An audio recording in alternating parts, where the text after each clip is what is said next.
Hey, and we're live. Welcome to Varn blogging. This is a kind of freeform session that Erika and I do semi-regularly. And today, there's all kinds of current events and history to talk about.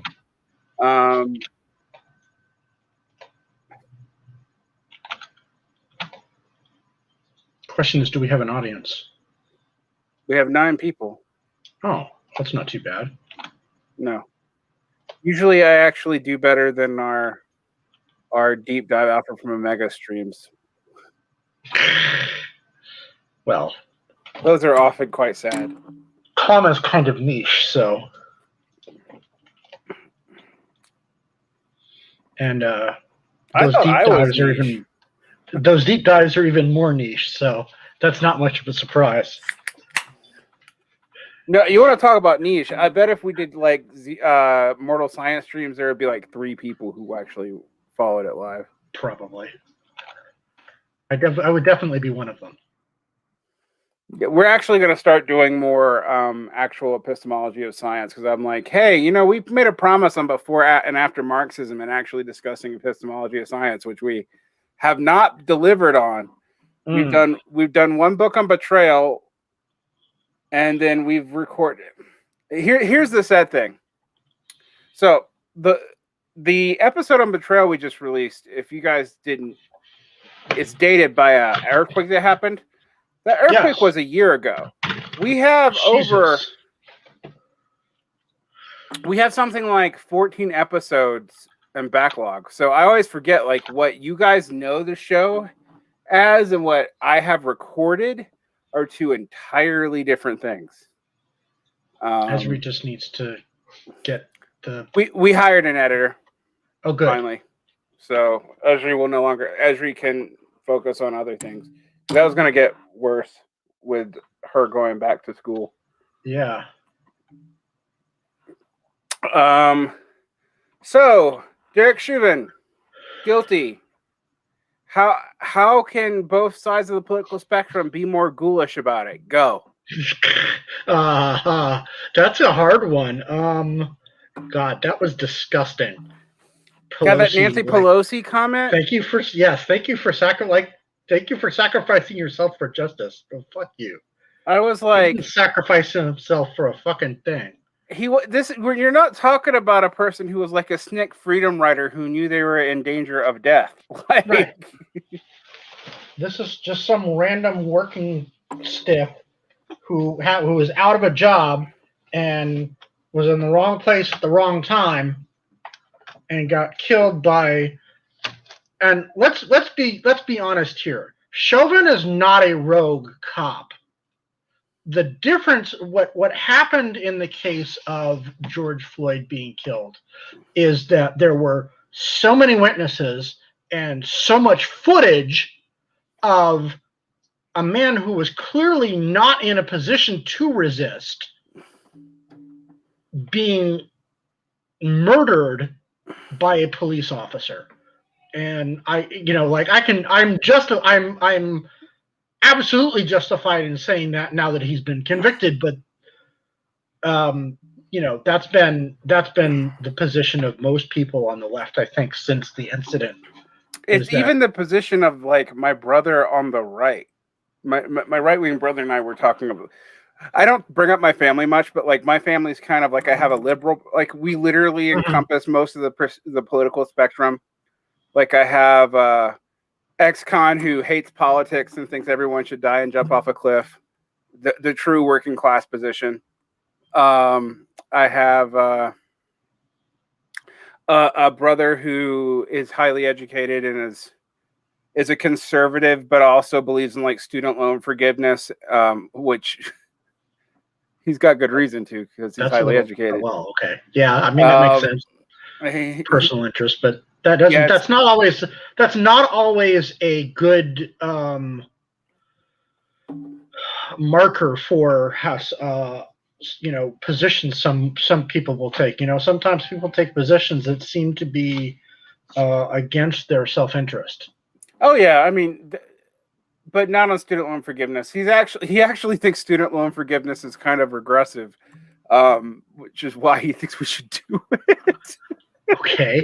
I mean, I He's think I can. I was going to say, I think I understand why he thinks that, and yeah, it is.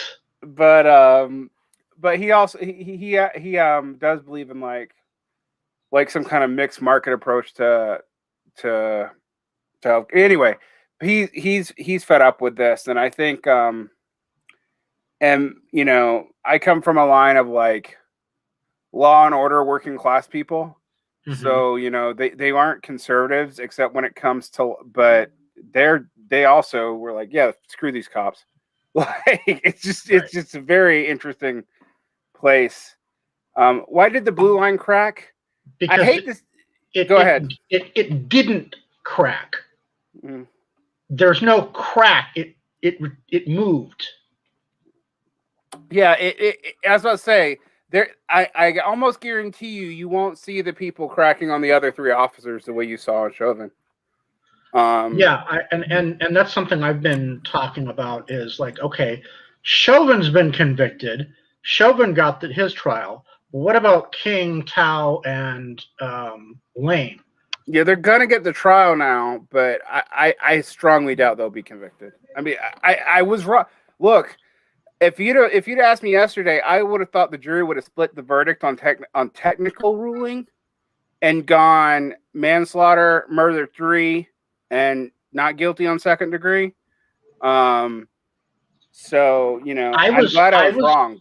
And I was actually a little surprised that they went with the murder 2 charge, because in Minnesota, unintentional second degree murder is felony murder.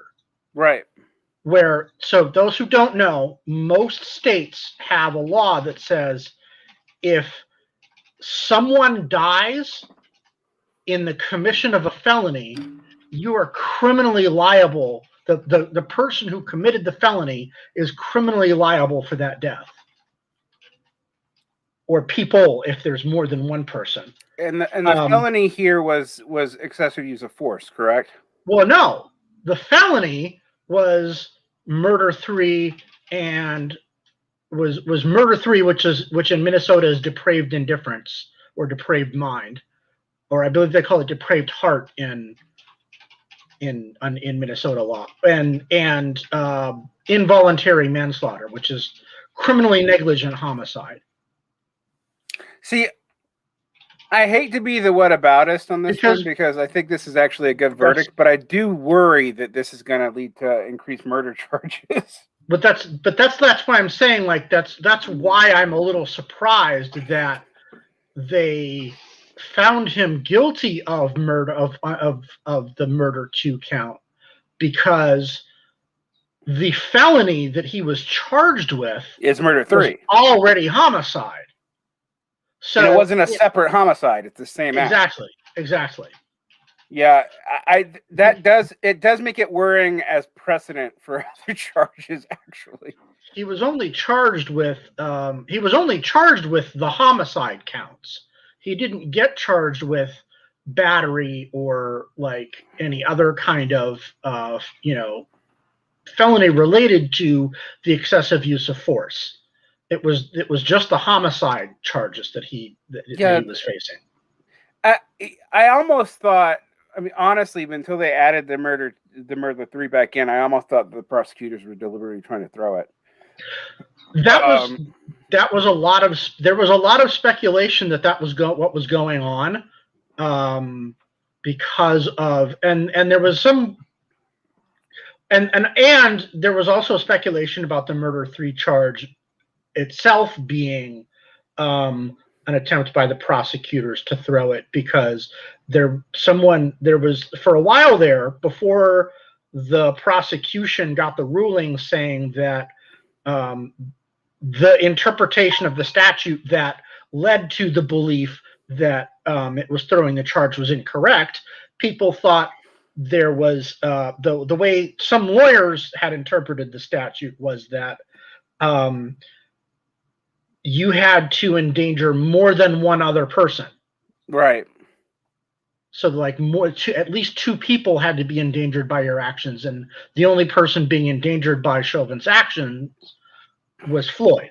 So, but then the appellate court said, no, that's not a correct interpretation. It doesn't matter how many people, as long as you are endangering as long as you're endangering someone else, murder 3 is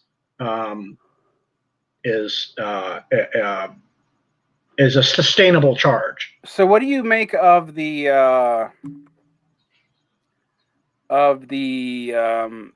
judge saying that people like Maxine Waters risk this being deemed a mistrial? Is that purely political? Because I did wonder about that. Like, I wondered how legitimate it is. I know that Ted Cruz has picked it up now to throw it at Biden, which is a much more ridiculous charge. But I am a little worried because of the reason that that's the case is because the judge didn't sequester the jury.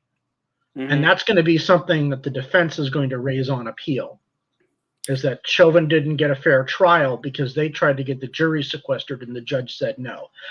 I personally don't think it would have made a difference because of all of the coverage that had already been given to the... Yeah, where were you going to find jurors who don't have exposure to, I don't know, all of the last 2 months during COVID? Right. Like, we're going to move this trial to Japan? Like, and that's also why they why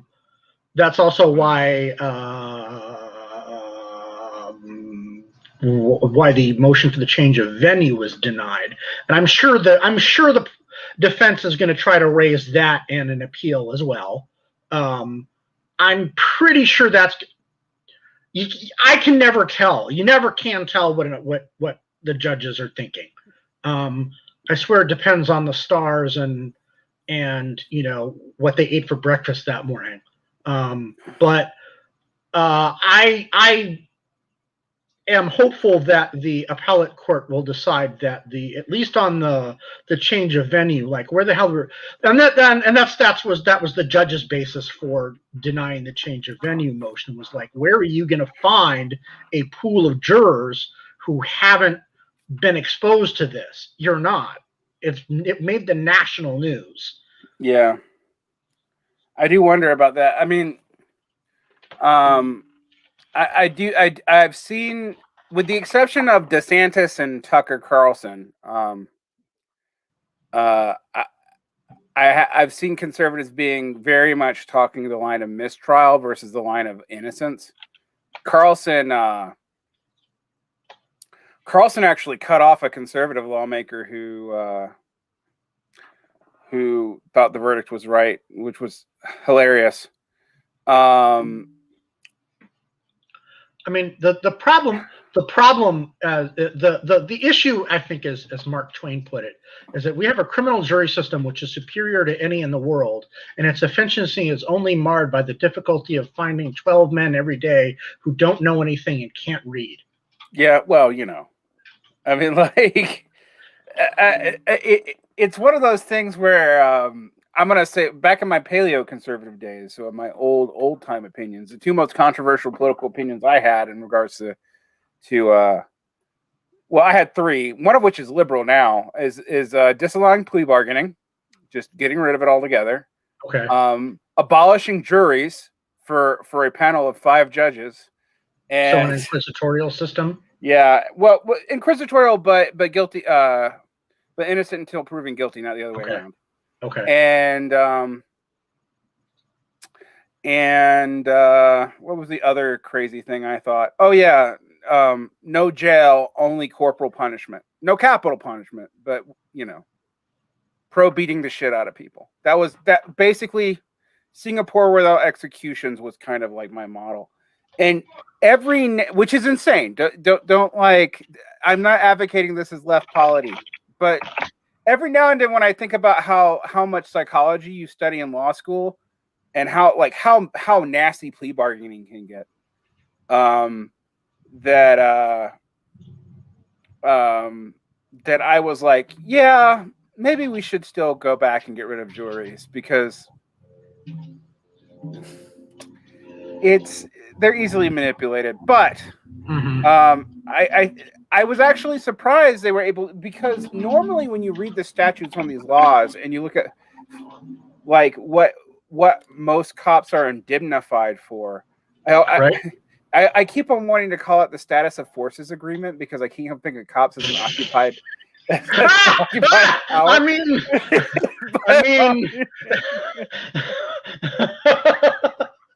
I mean, you're not far off. I actually, like that's actually an analogy that I made recently, which was, you know, the cops are the domestic army of the state. Yeah, I mean, they're honestly they're more reactionary than the army. Well, yeah. Although the army's a little bit complicated right now. So during time periods where the economy's down and we have more wars, the army's actually more progressive. When we have less wars, the army's more likely to be family military, which is what it is right now. But 10 years ago, it was like the poverty draft was in place, which is, you know, just like every poor kid from the South, right, from the city, runs into the army to get an education. So, So I would say right now, if you like the Army's opinion right now is probably more reactionary than it was 10 years ago. But veterans, I tend to think, you know, they like I've known more cool veterans than I've known cool cops. In fact, I've not known cool cops who stayed cops. And that's especially true of combat vets. My father who was a veteran. He served in Vietnam. So my father volunteered, was a triple volunteer. He volunteered to join the army to get out of northern Minnesota. When he was in the army, he volunteered to go to jump school.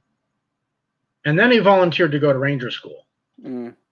So, but yeah, no, like, so I grew up around a lot of Vietnam vets. And, you know, not to say that every single one of them was, every single one of the non-combat vets was, you know, there were many veterans in my father's circles who were not strictly speaking combat veterans. Like, they didn't have combat MOSs. But like the more reactionary ones, by and large, tended to be what they called REMFs, which stands for rear echelon motherfuckers. You know, the people who were and the worst were the ones who were in places like Saigon, which is now Ho Chi Minh City, which was, to the extent that there was a secure area in Vietnam, Saigon was pretty much it. My experience, because I used to work at a military academy, people like, I guess, don't know that about me. That my first, like, well, I mean, I've had a lot of sketchy jobs, but my first teaching gig was tutoring at a military academy and then teaching adjunct there, and I noticed the same thing. Not just non-commissioned officers, but also non-grunts tended to be more reactionary than grunts. I call this the Jack Vance, the Jack Vancification. So, like, you have someone who goes into the military but does not end up being infantry. They end up being like counterintelligence or something, or some kind of thing that gives them political access, and then they can use that local political activist to leverage themselves all kinds of through it. They tend to be pretty conservative, whereas, I don't know, grunts tend to be all over the place politically, but you know, they don't. I don't know. They were never as reactionary as I was, you know, that I would have thought they would have been, actually, from what I was told about the military. I think the term for what in the Vietnam era, I think the term for what would have been called in Vietnam era a REMF is now POG, person other than grunt. Yep, POG. And like Jack Vance, for example, was a POG. Mr. Appalachia. Yeah, it's part of the story he leaves out of his Hillbilly Elegy. I was talking to my friend Ellie about this, and she was telling me that that I needed to look it up, and I discovered he was a Pogue and had access to some Ohio senator who got him into a better school, basically. And so when he told his story about meritocracy, he totally left out that like his military experience was actually non-standard, and that he had gotten even before going to Harvard, like real coaching from like Ohio senators. Also, like I have more ties to Appalachia than he does. Okay, I'm a little confused now because I thought you were talking about the writer. Yeah, I am. Jack Vance. No, not Jack Vance. Yeah, not that Jack Vance. The current Vance. Hillbilly Elegy Vance. Oh, okay. I don't know who that is. Okay. Yeah, he's a guy who wrote the book that exposed all, white poverty and J.D. Vance. Yes, J.D. Vance. Jack. Yeah, when I talk about Jack Vance, I should be clear because I don't mean dying Earth Jack Vance. Also, like he's way too early for that. Yeah, I mean, but it's yeah, it's interesting because that book is one of the best portrayals of like working class red stateism, but it's also one of the worst, like simultaneously, because his whole meritocracy story is fake. He inserts all these values in the people. Yeah. Anyway, so Chauvin. So I guess the Democrats are able to make hay of this, and Andy. I guess Andy from Antifada's prediction of the summer riots will now be stalled for another year. Well, I wouldn't be too sure about that. I am not sure that we are. I am certain we're going to have more riots. What I'm not certain is they're going to have any legs. Because there's no political organizations right now that are interested in. They're not. I hate to say this, but they're not opportunistically useful to keep fueling. So they'll happen, and then they'll probably burn out in 2 or 3 days. And they won't get a lot of media coverage, which is a huge part of this. Kind of, sort of like what happened here. Yeah, what happened there where you live, like literally 2-3 days ago. I think we're gonna have like hundreds of those, but it's not gonna be like last summer because the media is just gonna ignore it. So, by the way, for those who don't know, I live a tad over a mile as the crow flies from where Dante Wright was murdered. Mm-hmm. So, actually, as a matter of fact, I passed by the site on my way home as I was on my way when I was mentioned to you that I was coming back. The bus I take to get one of the buses that I can take in this particular case because of where I was coming from, the bus I took to get home goes right by there. So I was intimately familiar with the area where it happened because I have lived in this area for about 2.5 years now. So I had an apartment that was actually a little bit closer to where it happened earlier, and then my current place is a little further away. But I'm still in that general area. So yeah, so it should be interesting to see what happens. We've had similar things here in Salt Lake where we've had killings even last year during the height of things, and we had protests in like mini riots and vigils and whatever. But they don't tend to have they haven't had the same legs, unfortunately. Mm-hmm. And I think that's what we're going to see is I hate to sound like this is one thing that when people like Chris Men are saying that the media is not, the media isn't political. I'm like, well, there being little media coverage of all this stuff actually does change the outcome of how long these protest actions can last, because it, or how people can hook up to them. So yeah.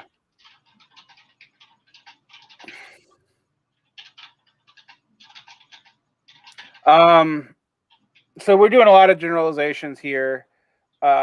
Anyway, I do think we're going to see more of it though, because the cops. I mean, like, despite this justice, what is this going to do? Like, so you let's say they charge what's her face who confused a taser with a gun, which. How the fuck do you do that? Like, I'm I sorry. mean, I saw someone pull an article that says it happens more than, but I'm like, well, that just means that police are really shittily trained. I reject that thesis. I don't think that they're actually. No, I don't think so either. I think that it's a something you can put down on a piece of paper afterwards. Oh, someone asked me what my shirt says. Hold on, let me move my hair so you can read it. Your awesomeness may be infectious. But yeah, I mean, I don't really buy it either, but I know that I saw someone pull that paper up and I was like, so do we believe them? Or is this something you can write on a report to make it an accidental death as opposed to a use of force? Mm-hmm. Like, I don't know. Seems to me like like it would be pretty convenient to be like, I thought I pulled a taser. I mean, you have to be. I mean, it does actually happen if you don't do enough motions while they're training to pull a gun. It can happen combined with the adrenaline. See, this is why I don't think it's an accident. One, the taser is on your weak side, which means in order to pull the taser, you have to make a conscious effort to cross draw. You have to be intending to pull your taser to pull it. That's something about military. I mean, about military. See, I keep on calling cops military again. That people should take notice. So it's easier to pull a gun than your taser. That's I mean, for that's a big problem right there. So, 2, tasers are significantly lighter than guns. Mm-hmm. 3, they don't feel like a gun in your hand. 4, they don't look like a gun. In order for that to have been an accident, she had to be essentially in a blind panic. Right, and in which case, if she got a blind panic over what she like, which I'll put in the realm of possibility this happens, but like, what was Wright had no weapon, and right, like, why would you be in a blind panic over that? Here's the other thing, though. If you look at the video,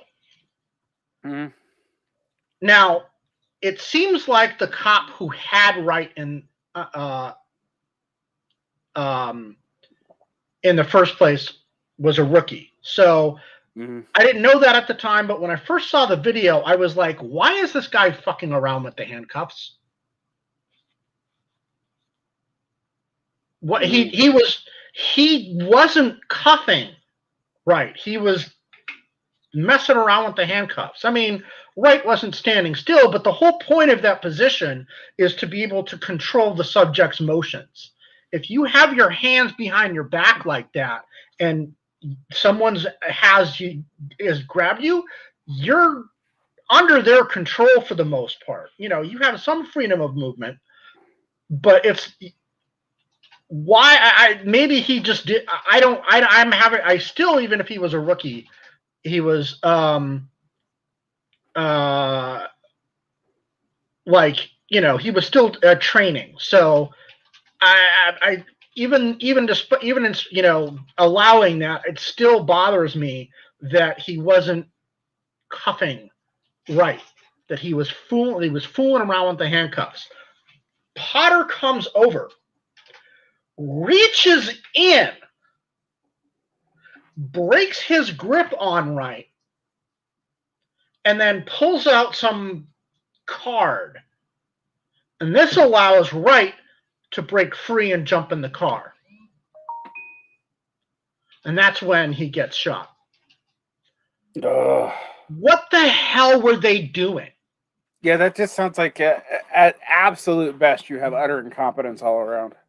And I don't buy that someone who's been on the police force for 26 years, was the president of the police union in Brooklyn Center, is incompetent. Yeah, that doesn't make any sense. I don't buy it. She also, in answer to Daniel, no, that's not just a Minnesota thing. That's actually now something that basically every department is supposed to do. I don't know if it's a formal. I don't know if it's a formal policy, but especially after Messerly shot Oscar Grant at the Fruitvale BART station back in, was that 2009?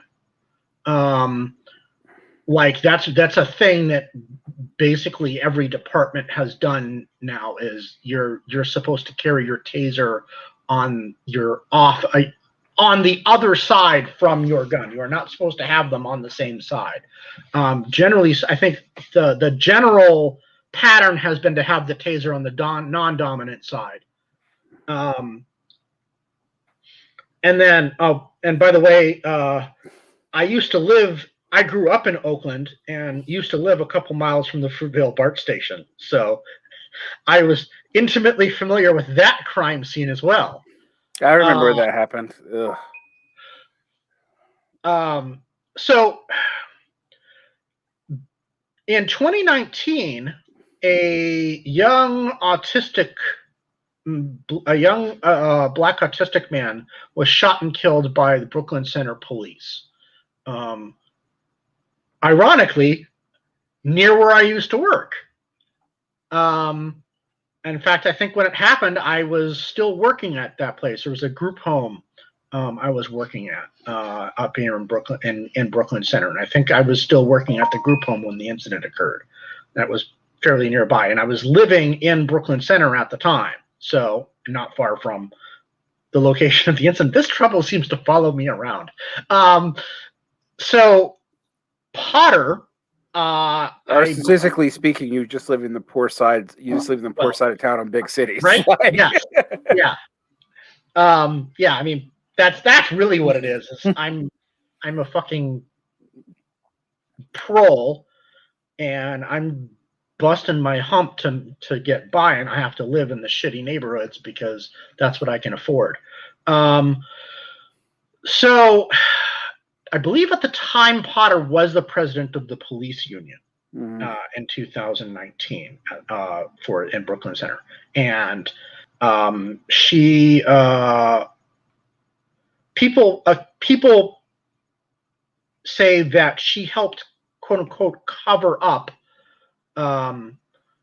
the incident because she ordered the officers involved to turn off their body cams and get in separate cars and not talk to anyone. Now,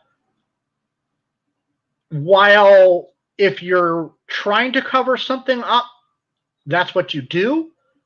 At the same time, if you're trying to defend yourself, no matter if you're innocent or guilty,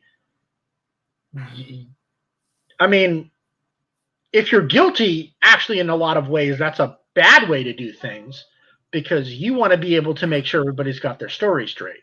Right. I was actually thinking about that. Like, that sounds like police union advice, like under legal counsel. Exactly. Which could be sketch.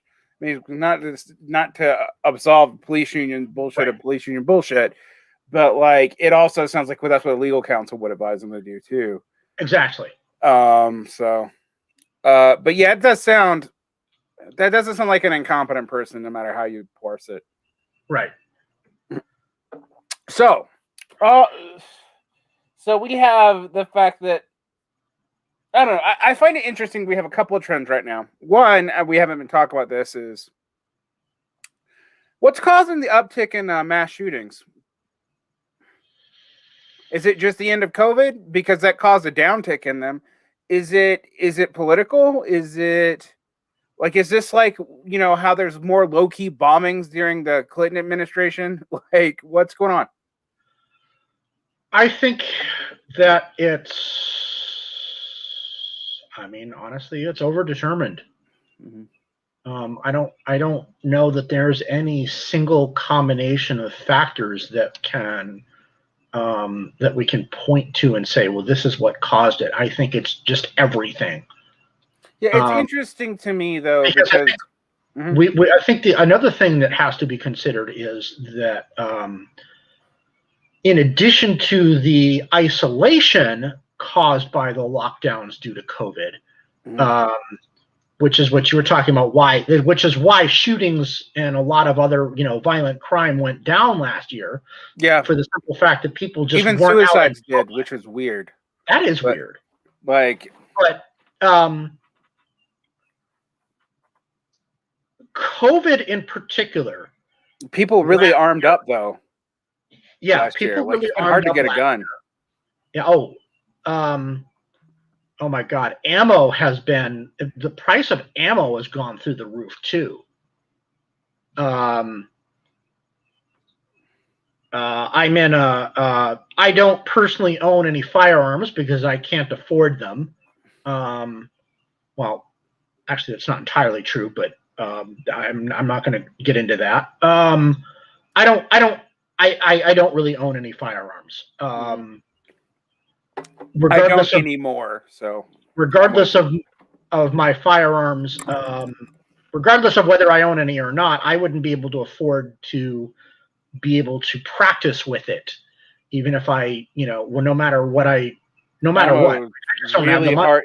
Even in Utah, which has like almost no gun laws whatsoever, they even removed our concealed carry permit. Like now you can just concealed carry without a permit. Wow. It's nuts. Yeah, it's kind of nuts. As a person who is not, I do think when libertarians point out, for example, that gun control and murder rates are not as correlated as murder rates and inequality. Like weirdly, libertarians pointed this out, I guess, to defend guns, but they're actually right. Like particularly when you're not just comparing the United States to Europe and the few Asian countries that back this up. That was where I was going with this. Is last year was really hard on a lot of the working class because so many people in the United States are employed in low-wage service sector jobs. And the service sector has been decimated. Exactly. So and a lot of it's not coming back. Yep. Actually, I was just listening to Jason Miles's show, and Pascal and a couple other people were talking about that, it was an interesting discussion about the impact of COVID on the types of jobs that tend to that Black people tend to be employed in. A lot of the low tier, service sector type jobs that a lot of Black people are employed in are gone and they're not coming back. Yeah, they've been automated away. Mm-hmm. So, I mean, it's gonna push. Like when you think about the jobs that are disproportionately Black, it's like that.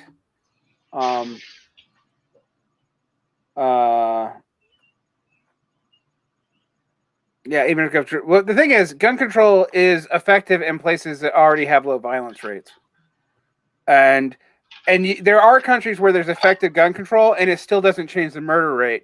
I'll give you an example. You're more likely to get murdered in Russia than the United States. There ain't a lot of guns in Russia. You're likely to get stabbed. Or, I think London's murder rate is approaching U.S. urban levels too. And I know their crime rate's higher.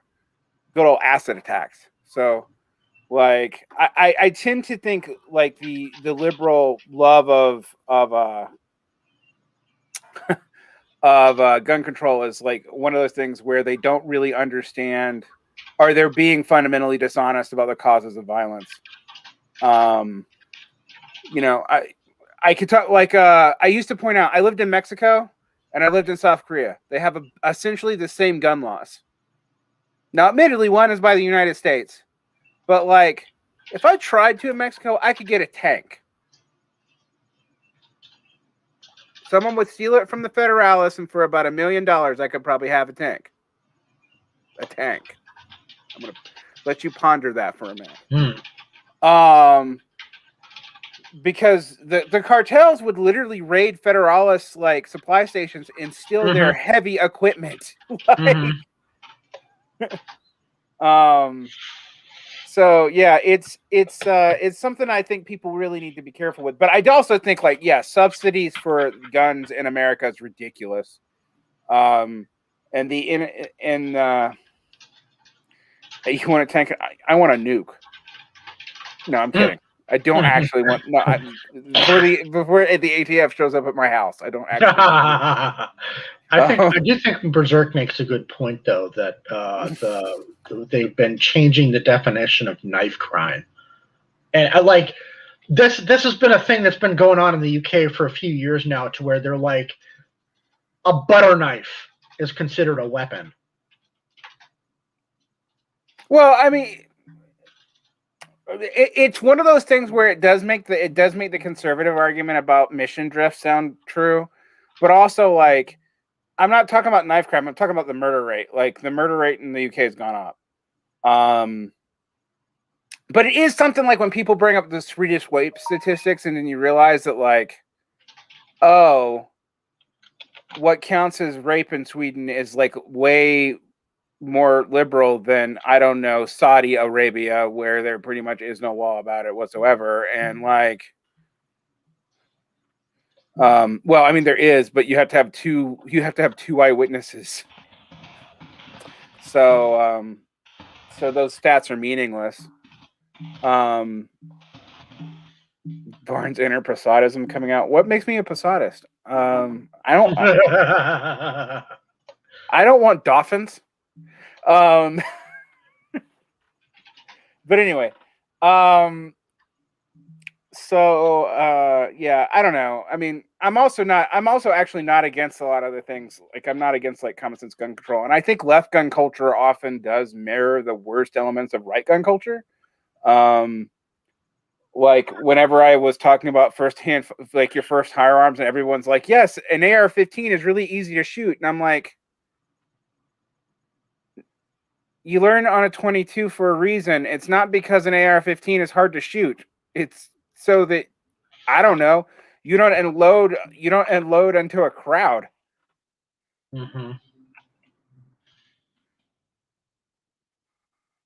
Well, I mean, to be fair, when I was a teacher in Georgia, we had students who would accidentally leave their hunting rifle in the back of their car, and they would get expelled and go to alternative school at best if they didn't get into prison. So it's always an unfortunate day. But yeah, it's also just the absurdity of this. I talk about Utah a lot because I live here. Let me give you the absurdity of U.S. rules and regulations. I cannot break up a fight in Utah because I don't have some special license. But as a teacher with a concealed carry permit, I can carry a gun on campus. But I can't break up a fight. But I can carry a gun on campus. I want you to ponder that.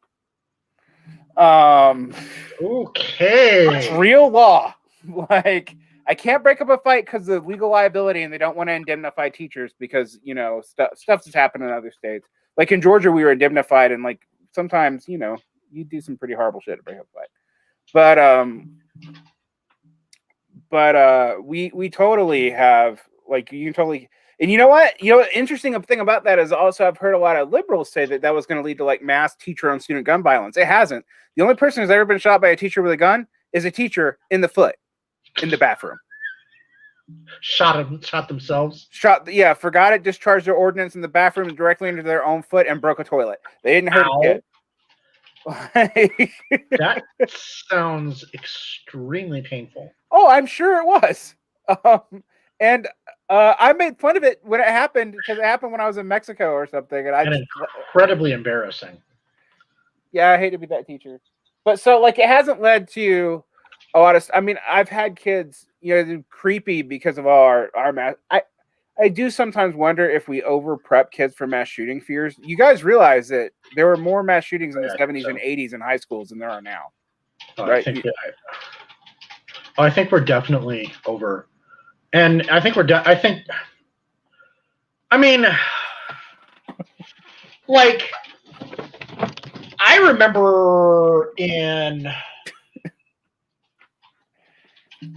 when I was in high school, even before I was in high school, I remember when I was in school, but particularly like middle school and high school, Oakland started and this wasn't just Oakland, but like I grew up in Oakland, so that's sort of my frame of reference for that time period. They started installing metal detectors in schools and shit. Yeah, we did it in Georgia as early as 2004. Like it was way before Columbine. The difference, there's a difference. That was way after 2004. Was after Columbine. I mean, not 2004, 1994. Okay. Excuse me, 5 years before as opposed to 5 years after. Columbine was my senior year in high school, so I remember it pretty well. Okay. So it was we had metal detectors earlier in that, and what the difference was is the shootings were gang related, and they were mostly in schools of color, and so no one reported about it. And then after 1999, the trend was actually random and not in communities of color as much. Although, they still happen. No, Eli, I don't think you're wrong. No, yeah, a pistol is way more likely to be used in a mass shooting. That's not why. The simple fact is that it's more portable. Right. The AR thing is just the temptation to use it if you want to go into a crowd with it. When people who were talking about going and doing crowd work with an AR-15 is just a bad idea. Most mass shootings are done with handguns, are with simple 22 rifles. Very few of them have been with illegal guns. There have been a few. I mean, AR-15s are legal anyway. But there was that one incident in Vegas where the guy had the bump stocks, yeah. And now all of a sudden, a bump stock means it's the equivalent of a fucking military rifle. Okay, so guys, when we talk about the states, you got to remember the U.S. is hyper federalized. So like in Georgia, yeah, they kind of do. And like there's one entrance and the whole school looks like a prison and you have to go through like 3 doors to go in, even though it's a suburban school and there's never been any incident there. But in like Utah, there's like 50 doors and you're technically only supposed to enter one, but you can totally enter any of them. There are no metal detectors anywhere. And so, it very much depends on the school and the state. So when I was talking about Oakland, I think I would put money on metal detectors not having appeared at Skyline High School, which was up in the hills. Mm-hmm. Tech, I never saw metal detectors at Tech. Mm-hmm. I went to Oakland Tech, which is in North Oakland. Even though I grew up in the East, lived in the East, the high school I would have gone to, if I had gone to the high school in whose attendance district I live, I believe they did have metal detectors. I'm pretty sure McClymonds ended up having metal. McClymonds High School is in West Oakland. For people who don't know, the sort of political economic geography of Oakland. Oakland is more or less divided into 3 areas. There's North Oakland, West Oakland, and East Oakland. Now the hills are in East and North Oakland. West Oakland is all flatlands. West Oakland is where the rich people used to live before they moved out, and the black working class who moved in during World War II to work in the war industries and the railroads ended up living. And of course, and then after they also ended up living in East Oakland to a large extent as well, but more in the lowlands. East Oakland kind of, you can divide it into just story of East Oakland, and there's the Deep East. East Oakland, closer to Lake Merritt, is hillier. The Deep East is flatlands. Hills means real estate is more expensive, means obviously people have more money, better jobs. Is that only an America thing? I've actually always wondered that, because I didn't see it in Korea or Mexico, where like, but like it's almost universal, regardless of your region, that both hills are good, sides of mountains better, higher up is more money, better real estate higher up. Like it's consistent, and also usually west side is shitty. Yep. So like, and that's true regardless of where I'm at in the United States and what it's oriented towards. It's a very strange, like, consistent development that I don't really understand. I mean, and if you like, it's, and you have that isn't true of San Francisco. No, well, yeah, San Francisco is weird because it's an island, but well, it's at the tip of a peninsula. It's not an island. Meh. But yeah, I mean, I was just saying, like, it's true of Oakland. It's true of LA. East LA and West LA are both, you know, pretty poor. East Oakland, West Oakland. Of course, LA also has the South Side, South Central, but Oakland doesn't really have a South Side. So yeah. Anyway, so McClymonds is the high school in West Oakland. That was really black, really bad. When I was coming up, there was an area around the main post office in Oakland called Ghost Town. Mm-hmm. So called because bodies were dropping there all the time. And then you also had the Lower Bottoms, which is also in West Oakland. Anyway, this is all a tangent. So suffice it to say, like, McClymonds, I think probably I don't remember any. I went to Mac for summer school one year. I don't remember any metal detectors, but they had barbed wire over the fence for the schoolyard. Yeah, we did it. We did it in suburban schools in Georgia too. There was barbed wire over the fence. I don't remember any metal detectors at Oakland High, which is Oakland High School is also in East Oakland. That's more Asian. It's near Lake Merritt, which is not actually a lake, but that's another aside.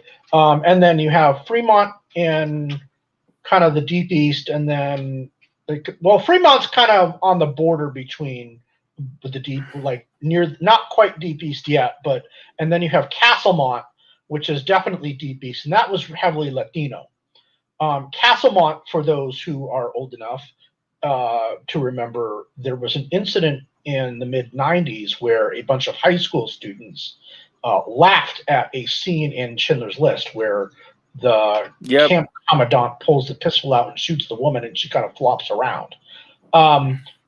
Those students were from Castlemont. Yeah, that led to the whole, like, are blacks really anti-Semitic discussion of the late 90s. And it's like these people are seeing bodies drop on the regular. Like they probably thought it was funny because it looked exaggerated to them. Yeah, I mean, to be fair, some interesting things came out of that event. Apparently, Amistad was made because Steven Spielberg went down there to talk to the kids, and like that inspired. Yeah, that was weird. I studied that event. I remember it vaguely, but I remember actually studying the event recently. To like okay, like, so what's this was actually about?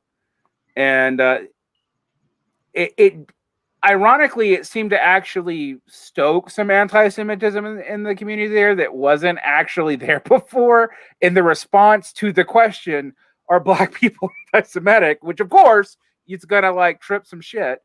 And then Spielberg actually came down and talked to the kids and got a feel for the kids, and apparently, like, then according to his own narrative. So you can take this with a grain of salt. He might be mythologizing himself. That inspired him to do something with Amistad, which is one of the Spielberg movies that I don't hate, and there's not many. So yeah, that's a weird digression. So what I find interesting about California right now, and this is related to all this stuff, is like California is now a state where it's lower middle class. Has been forced out, and like 80% of the state, lower middle class, lower working class people who are not dirt poor, who are just mostly poor. Okay. That's a weird definition of lower middle class, but whatever. I'm not going to. I'm going by the statistical definition of the U.S. government. Lower middle class is like any above poverty to like $50,000 a year. Oh, wow. And poverty is defined at like, what is it, like $19,000 for one person or so? This is like ridiculously low. It is ridiculously low.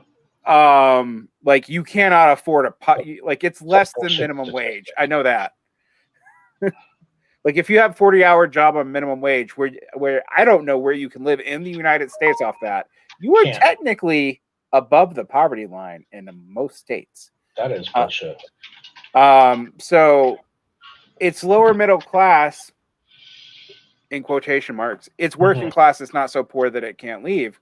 Has largely left.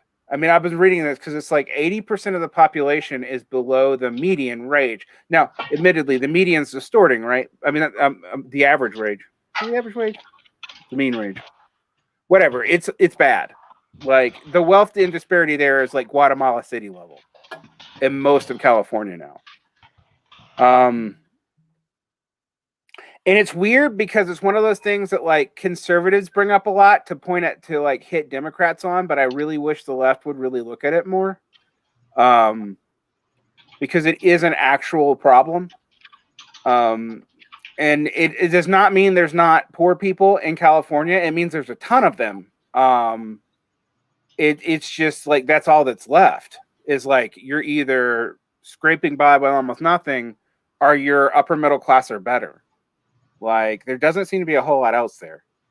Oh, yeah. The other thing I didn't mention about West Oakland is that there was a lot of industrial buildings that just got left, warehouses and like factories and shit, and lots of. I mean, I could, if you look at a like satellite or aerial photography of Oakland, you'll see what I'm talking about. There's like huge. This is particularly around Ghost Town and Lower Bottom. Like that was all industrial. So yeah, I mean they just closed it all down and then didn't clean up after themselves, because why bother? It's not like anybody who matters is going to be living here. Yeah, I was about to say that happened in Macon too. When like Macon, there wasn't as much industrial stuff there to begin with, but when the industrial stuff left, they just left it.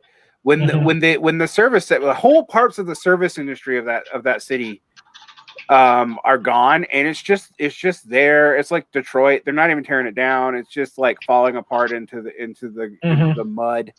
I mean, it's a pretty horrible scenario, and a lot of the. I mean, it's so weird actually being in like the West where you don't see a lot of this. Like when I will admit, like when I'm in a bad neighborhood in Salt Lake City, you will notice my quotation mark fingers. I'm always like, this doesn't look like it's the developing world. But like when I'm in the shitty part of Macon, or like the scarier parts of Oakland are you're just like, wow, like we just let stuff go derelict here and don't do anything about it, like at all. Yeah, it's pretty gross. I don't know what to say about California. I do feel like Cali is like proof that it, like the liberal imagination really has like faltered in some key way. Like if you'd have asked me 12 years ago where I would want to be, I would want to live in Oakland. And now like anywhere near Northern California strikes me as hell. Like So, you know, California has been, I think California's evidence of the faltering, evidence both of the faltering of the liberal imagination as well as its success. And it is precisely its success that has caused it to falter, because California is a modern, California is the closest thing you're going to find in the United States to a modern liberal, American liberal paradise. Yeah, which is also hell. So, Sunbelt usually means lack of industrial bullet for me. I would say it's interesting about the Sunbelt is that's not entirely true. It's what industries were allowed to be developed there, and some of that was actually national polity because they were afraid of either the poor people or the weirdo neo-Confederates trying to seize stuff on industrialization grounds. So you will notice that everything that was industrially built up was either in the textile industry because of proximity to cotton, or it came in the 1950s and 60s and it was directly to construction. So it's limited, and was wiped out by the 2007 recession, or it's military based and totally dependent on military Keynesianism to get people buying into the national project, which is why there's such a weirdo like Confederate plus United States patriot thing going on where I'm from in a way that makes no damn sense. But it's in places that historically were fucking staunch Union strongholds. Yeah, it's all over the northeast and northern United States now. Oh, I saw that when I was in this was even 15 years ago. Actually, this is part of when I realized how that maybe the nation was more messed up than I thought and was abandoning my neoconservative ideas. And you guys heard a sample of what some of those were. Like, I'm going to do away with juries and we're going to corporal punish everybody, and which I still actually will argue is more humane than prison. But not that we should do that. Just it's more humane than prison. When I was with my first wife up in PA, and I saw so many Confederate flags, and I was like, "What's your excuse?" Like, there are people, I knew people in the South that could convince themselves legitimately that they really believed it was heritage, not hate. They had fooled themselves, but they really believed it. You don't have that fig leaf in Pittsburgh. Like, I when I was living with my mother in Connecticut, there was a pickup truck. Now, my mother lives in a suburb of Hartford, basically. Kind of midway between Hartford and New Haven. There's a person, it's not that big a town, so you kind of know people. You know, it's big enough that you don't know everybody, but small enough that you know the ones that stand out. There's a guy there in a pickup truck with a fucking Confederate flag, the lifted, boosted pickup with the big exhausts with a Confederate flag. I'm like, dude, you realize which side the state was on during that war, right? Like, this state, I have ancestors who fought in the war on the Union side. Yeah. I have ancestors who fought on both sides, so it's a very weird. As far as I'm aware, I don't have any ancestors that fought on the other side. All of my ancestors were Yankees. Yeah, my family's divided on both wars. So they were divided on the Revolutionary War. Some of mine were French loyalists to the British, which was stupid. That didn't work out well for them. But anyway, they were, and they fought the Dutch French who fought with the Americans. So the same family. So that's why I have some family in Canada. And then again, split again during the Civil War. My family saw the North as invaders, although they weren't. From what I can tell, there were no plantation families because like you've never heard of a Varn plantation. Right. So like it's a weird deal. But what I also remember reading when I did some stuff recently that a lot of them were reluctant, but they were convinced by the Fort Sumter affair, which I do think the Confederates knew how to set up an event that would make it look like that Lincoln was the aggressor, like perfectly. So yeah, you guys need to learn your Civil War history because there's a weird like Lincoln heroic stuff going on the left now that like kind of freaks me out a little bit because it is slightly not slightly, it's extremely ahistorical.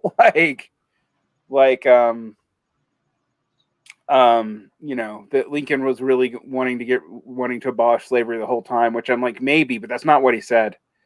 I mean, Lincoln. I think Lincoln was. How do I put this? I think as a moral issue, Lincoln was opposed to slavery. As a political issue, Lincoln thought he had no choice but to live with it. He was going to do his best to. Lincoln didn't think he could abolish it. He thought he could contain it and create the conditions for its own self-destruction. I think that's a large part of what he was trying to do, because I think right, but that's why the issue was the expansion of slavery, because there's no way that it was a viable franchise. Like people don't realize how rich the Southern planter families were, even in comparison to like most of the people in the South. Like they were mega rich. We're talking third world levels of wealth disparity. In fact,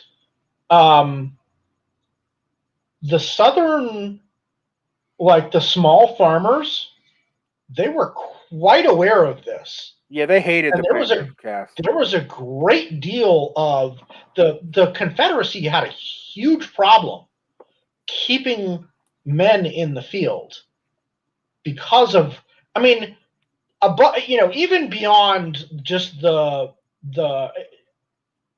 was a twofold problem.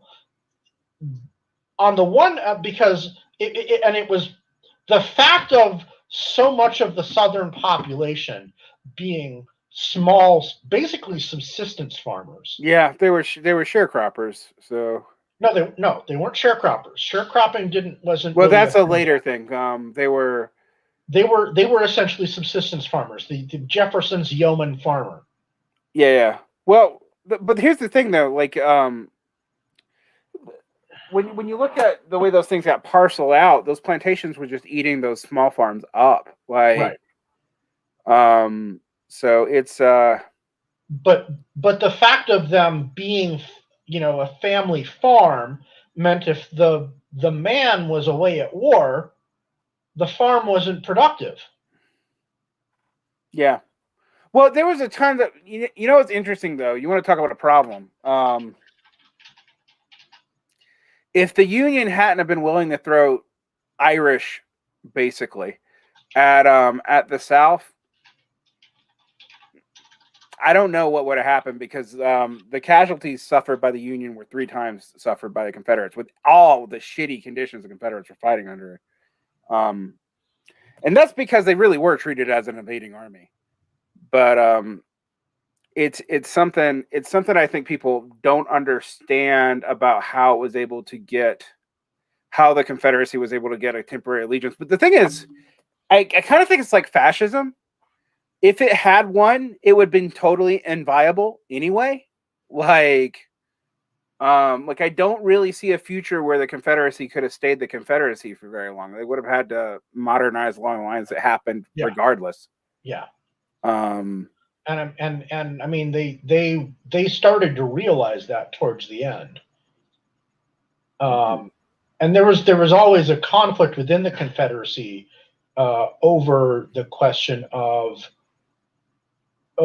question, because there were kind of two parties in the Confederacy. There was one that were just absolutely against anything that smelled of the Yanks, and then there was the ones that were a little bit more rational and realized that if they wanted to have a country, if they wanted to keep a country together, they were gonna have to kind of follow along the course of history.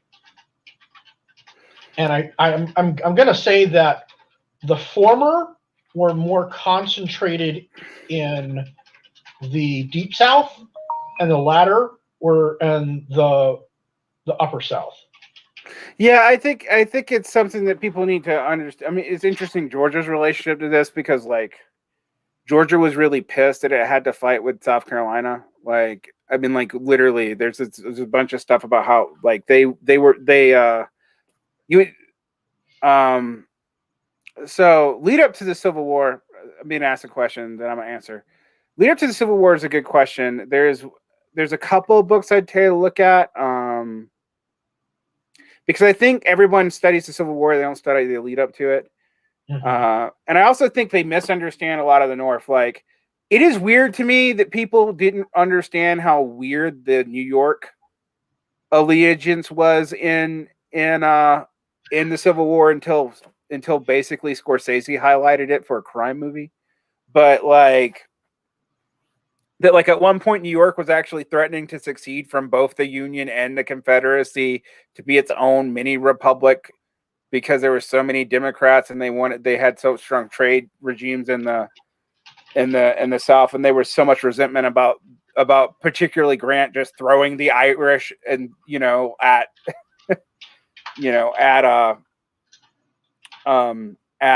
the South, and that the rich industrialists could buy out of conscription. So yeah, that was another like huge issue. That was one of the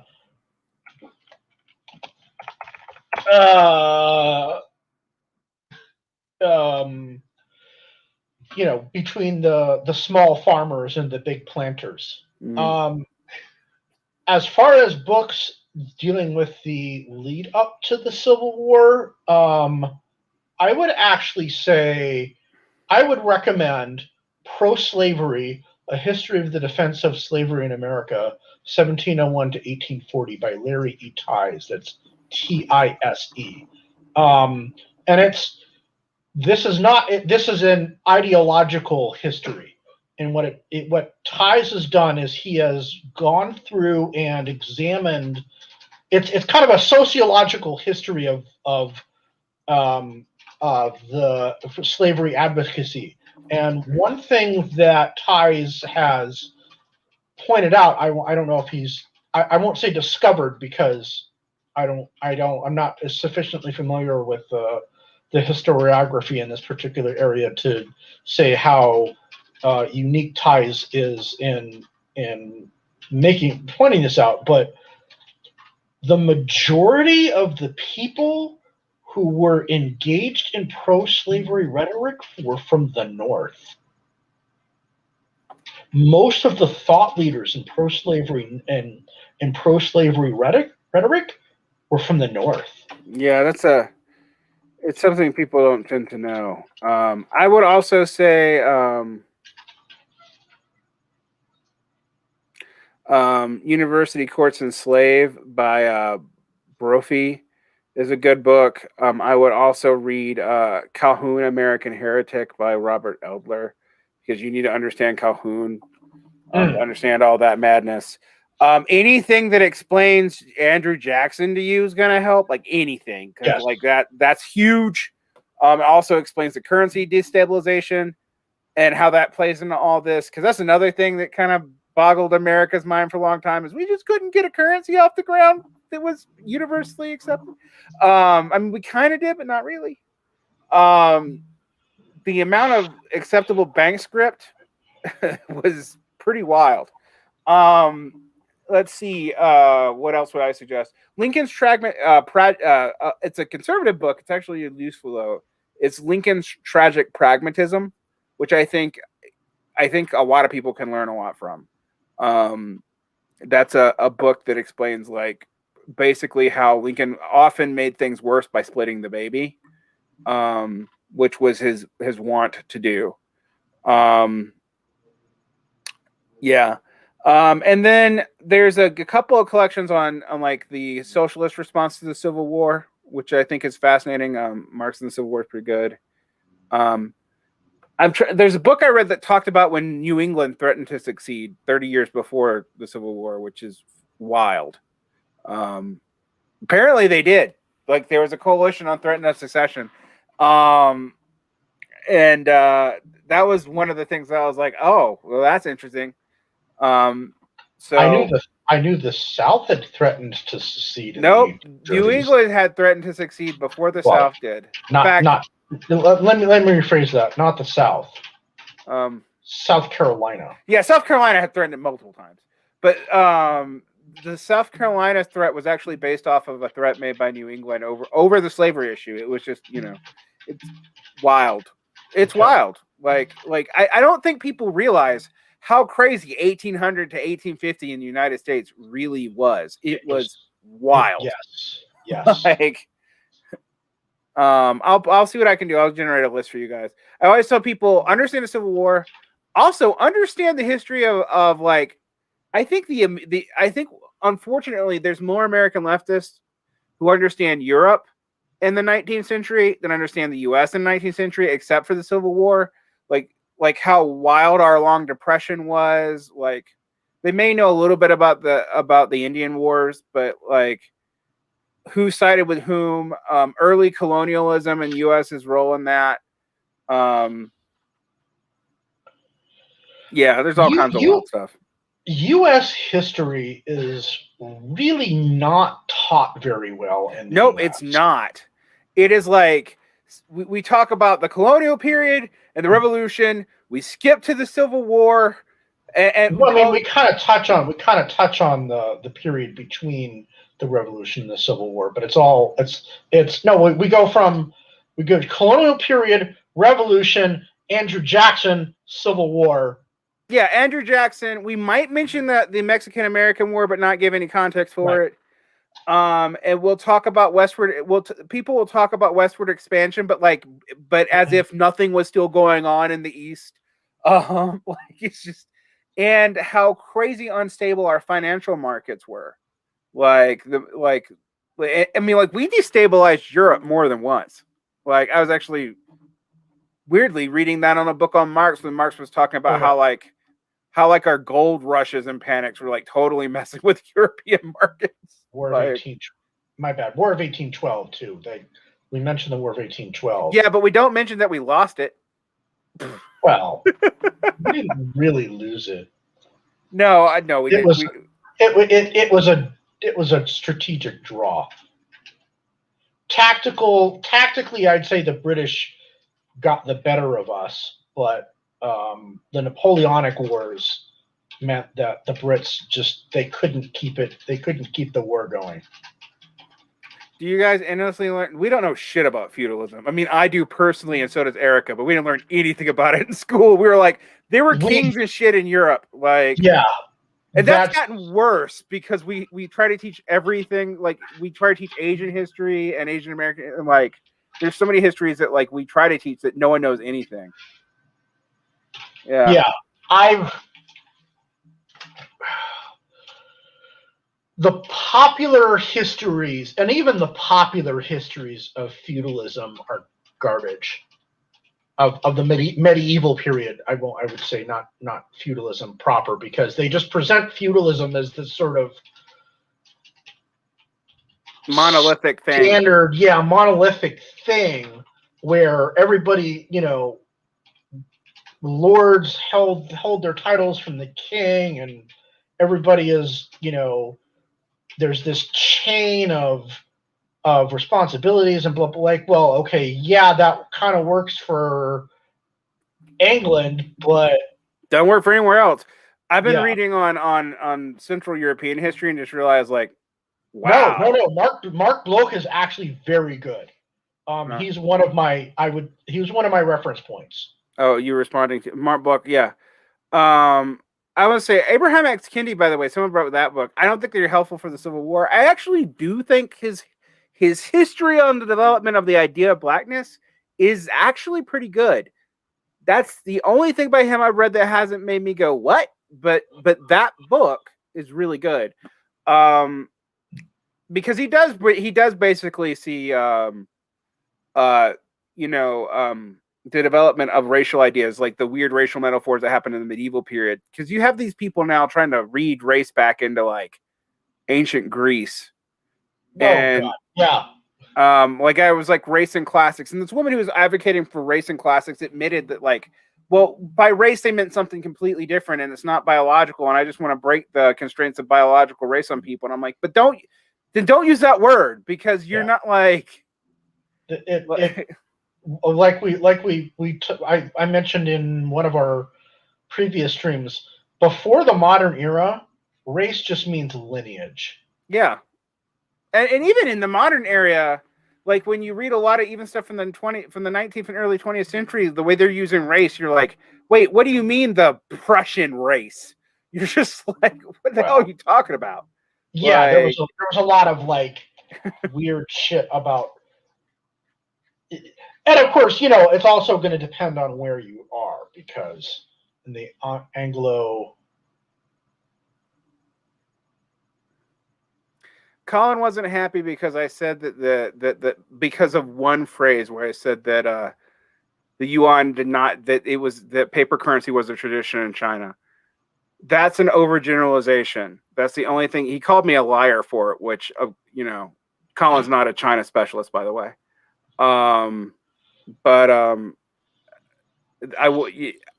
was reading a history book that would talk about the Mongols assumed paper currency from the failing Northern Song dynasty, and which is true, and that they tried to impose it on Silk Road merchants, and that even the Mongol emperor couldn't do it, which is also true. The issue is I was unclear about how new an innovation paper currency was in China. Apparently, the silver talent, like silver money, was the standard in China for most of its history. They didn't invent currency. They didn't invent coins. That's actually a like Near Eastern invention. It spread into Greece, but that silver currency was pretty standard before the yuan. However, everything I said about the Mongols is correct, and he didn't dispute me on that. He just disputed my characterization as China having a history of paper money being standard. No, he didn't unfriend me. Did he? I don't know. Although I think he blocked me a while back. We talked about it actually, because I actually told him the book I was pulling from, and he gave me another book. And like Colin's good about that. Like he's just given to hyperbole. He also wanted me to like go after the MMTers, and that discussion was not supposed to be a debate. Like one side wanted it to be a debate, and I didn't want it to be a debate, and I wouldn't have agreed to it if it was a formal debate. But yeah, I mean, Colin's right that I overextended paper currency back into the past. I don't know. He didn't tell me when it started, though. I mean, I don't know what's the first Chinese. Also, paper currency is not unique to. Well, one thing is there's no feudal mode of production, so I'm just going to get that out of the way. It doesn't exist. I mean, okay, so this is something that I've been talking about, sort of like thinking about in from what our previous conversation about modes of production. And I think if you use it loosely and you're clear about the fact that it's not a mode of production in the same way that capitalism is a mode of production, which in a lot of ways means it kind of makes it meaningless. But I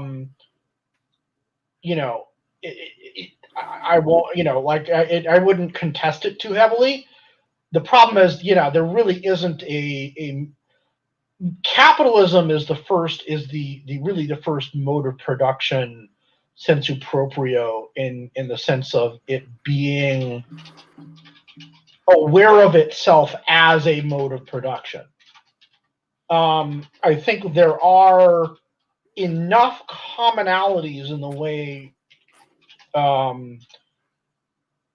things worked in the medieval period, not just in Europe, but also in Western Asia and East Asia, that I think you can get away with talking about a feudal mode of production, because there were a lot of similarities, even though they were very different in a lot of ways as well.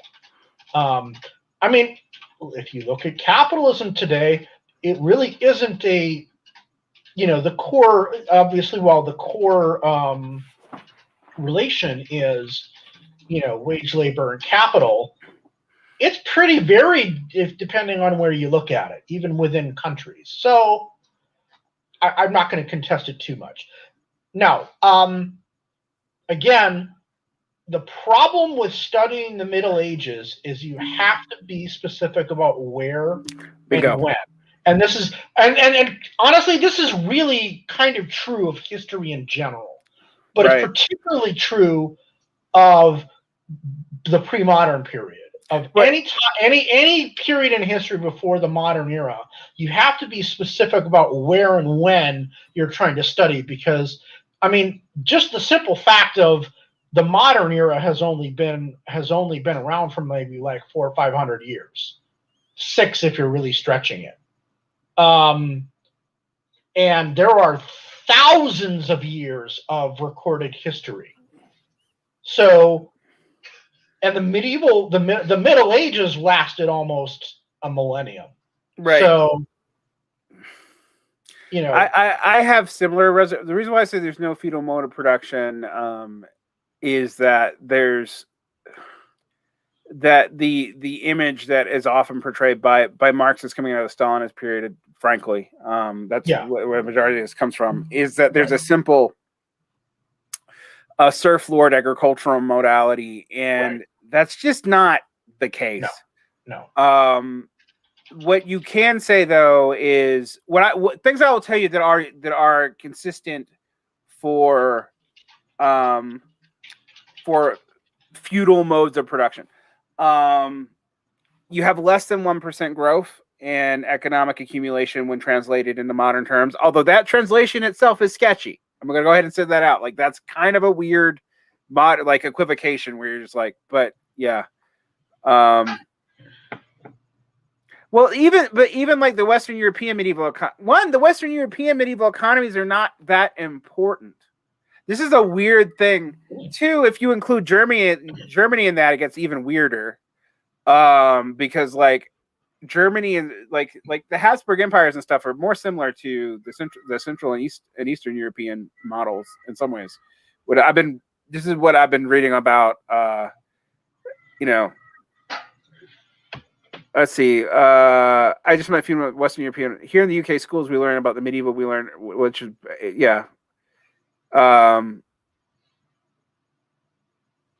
This to me is the fun part of English history. I don't care about anything before or after that. The rest of English can go toss itself. But that's just my anti-English bias.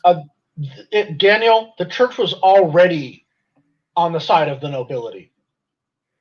This is a universal phenomenon. This is one of those things that is universal about the European Middle Ages, which is that the Catholic Church, the highest ranks of the Catholic Church were almost without exception. And this does change later in the Middle Ages, but in general, the people at the top ranks of the Catholic Church are from noble families. Yeah. It's the Franciscans who, ironically, the MMTers like to blame for capitalism, who really start to change that. So, I mean, it starts changing. It does start to. It starts changing a little. Well, I don't think it was when was the Franciscan order founded? Let me check. After the Great Schism, but before before early modernity. It's like what I got.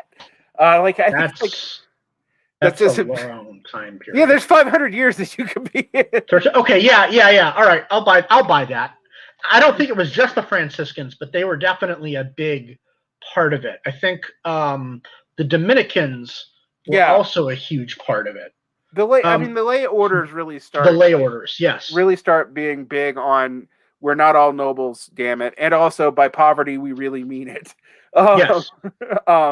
Yeah. But you get some crazy fun ones like the Jansenists who are proto-Protestants, and but we're not in the medieval period by that time anyway. Right. But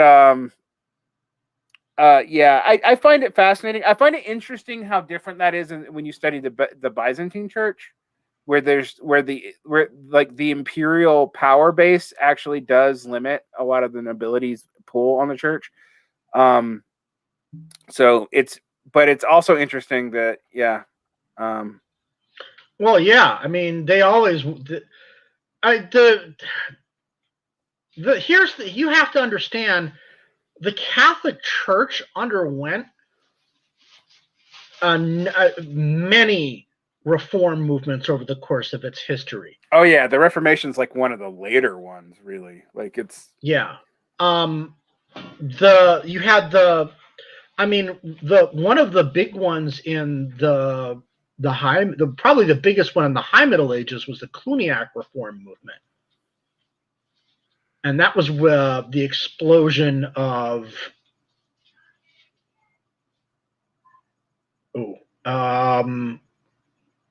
give me a sec. I'm racking my brain to come up with the name of the order that Cluny, the Benedictines. There we go. Mm-hmm. That was kind of the explosion of the Benedictines. Was the Cluniac reform movement, and that's what late 10th, early 11th century is when that starts to kick off. Cluny was a monastery in Burgundy, which at the time I believe was still. Oh no, I think it was in ducal Burgundy, so it would have been in France. Yeah, so not in England, not in other Burgundy. Well, okay. So Burgundy. So there were a couple of different. So there were two kingdoms of for all purposes, we'll say two kingdoms of Burgundy. There was the original Burgundian kingdom, mm-hmm. and then there was the Frankish kingdom of Burgundy. The Frankish kingdom of Burgundy ended up breaking up, and part of it became part of France, and that's what they call ducal Burgundy, as mm-hmm. in the dukes of Burgundy, who later produced some kings of France, are involved in the 100 Years' War, etc., etc. But there was also the kingdom of Burgundy, which later becomes the kingdom of Arles, which gets incorporated into the empire. But Cluny was in ducal Burgundy, so it was in France. Stuff. But anyway, I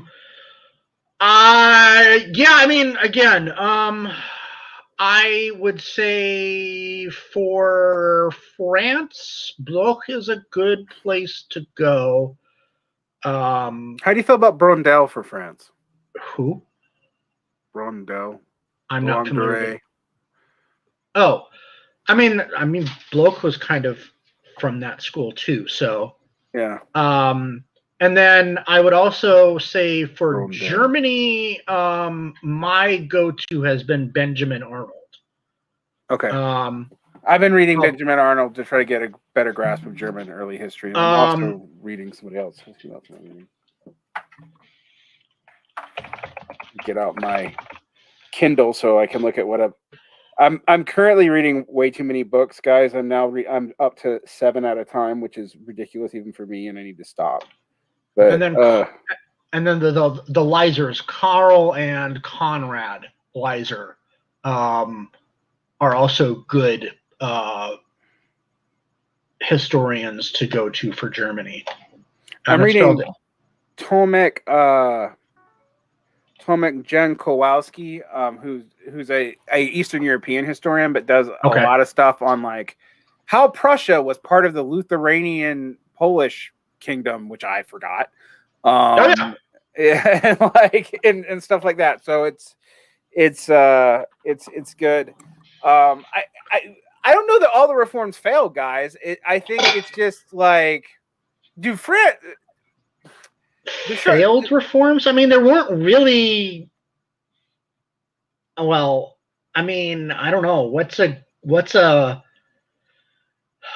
I mean, I guess like you could talk about like the proto-Protestants, like the what's his face, not Wycliffe, the Czech. The Hussites. Yeah, the Hussites. Yeah, you can talk about the Hussites and stuff. Are weird. You could talk about heretical movements. I was going to say the Cathars. The Cathars, the Bimoguls, which we don't really know that much about. Well, the Bogomils. Yeah, the Bogomils. Yeah. And I will continue to mispronounce everything. And I now do it just so Erika can correct me. He sends me little messages about how bad I mispronounce everything, particularly on Zero book. Because no one apparently on Zero staff can ever correct me. So, I mean, just so everybody's clear, it's a little bit of a running joke. It's more. It's a running joke. It is funny though, because sometimes it's me being lazy and I do know how to pronounce it, and sometimes it's like I can't get my tongue around that word, like. Word for reification in German, which I utterly botched the other day. And I knew I botched it, but I didn't really want to go back and fix it, so I was like, screw it. Right. I'm just gonna I think it was Verständigung.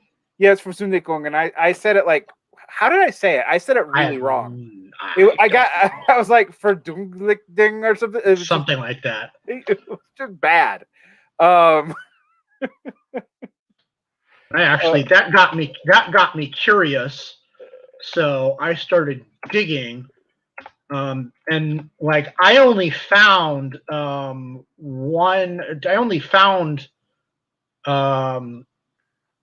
three places where, or Versaglichung, that was it. Where Marx uses it? Yeah, I only found three. I searched for reification. I think it's used once in Capital, right? It's actually no. It never appears in an actual published edition of Capital. Oh. It's in the draft chapter 6 that didn't make it into the final edition. It is, however, in Zur Kritik des politischen Ökonomie, which was published, and it appears in Grundrisse. Yeah, so it's interesting because it's such a key concept to the German ideology, but it's not in there. Yeah. I was trying to find it myself because I was like, I feel like most of the word reification is actually from Lukács. Because in the draft chapter 6, it's Versaglichung. But in Zur Kritik des politischen Ökonomie, does he change it to commodity fetish? No, it's vergegenständlich. Weird. Which I did some etymology, and it turns out that Versaglichung is derived from the right. At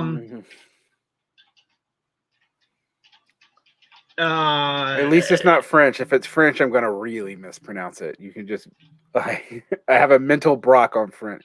It's concretization, not thingification, right? Well, no, actually, it is kind of both. Oh, Versaglichung. So Versaglichung means more or less factualization. Okay. Or objectification. Objectification. Yeah, I'm actually going to talk about is there a difference between reification, objectification, and commodification in one of these videos? Because I'm actually getting fascinated with the way Marxists are sloppy with those terms, and they're not they're not, even in Marx, they're not exactly the same thing. But in Zur Kritik des politischen Ökonomie, that's a contribution to the critique of political economy in English, by the way. And the Grundrisse, Marx uses vergegenständlich, which can mean objectification, but gegenständlich also has the additional meanings of concrete or representational. Yeah, so it's like a true synonym for reification, or a truer one, or is it? Oh God! Because the problem is the gegenständlich is derived from Gegenstand, meaning object, item, thing, or article, but that also has a technical meaning in civil law of an actual like concrete object or a right. God,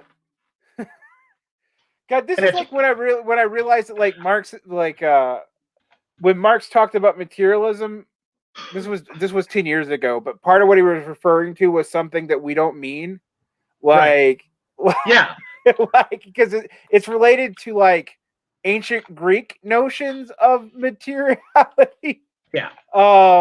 So structures are material in Epicureanism, and they are in Marxism too. So like, yeah, it's No, here's the interesting part.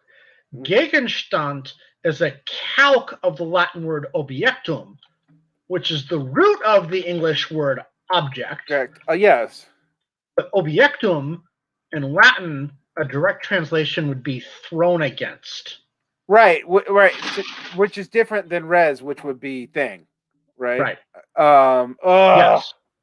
So sachlich is derived from Sache, which means thing, and both in the sense of a physical object, but it also means a matter, affair, or business.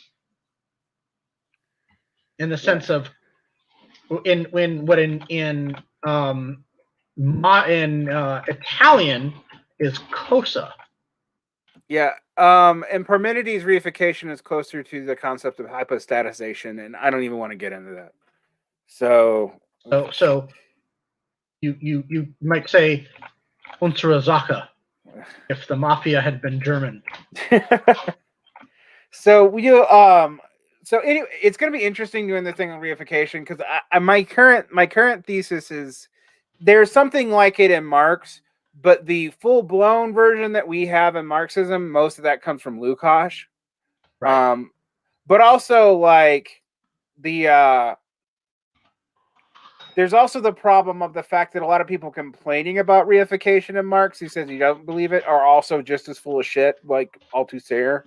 So it's going to be a fun series of videos. Plus, I need to just explain how people could not make reification errors when they're just fucking talking. I'm not even talking about Marx's kind. Like, it's like, I do think like vicious abstraction is a problem, and particularly on the left. Like, we have like abstract signifiers that we don't even know what we mean, like at all. Like, what is being referred to is not there. What's a good book on Carl Jos's Leaf? I hate to tell you this, guys, but sometimes there's not a singular good book on everything, particularly a secondary source. I'm sorry.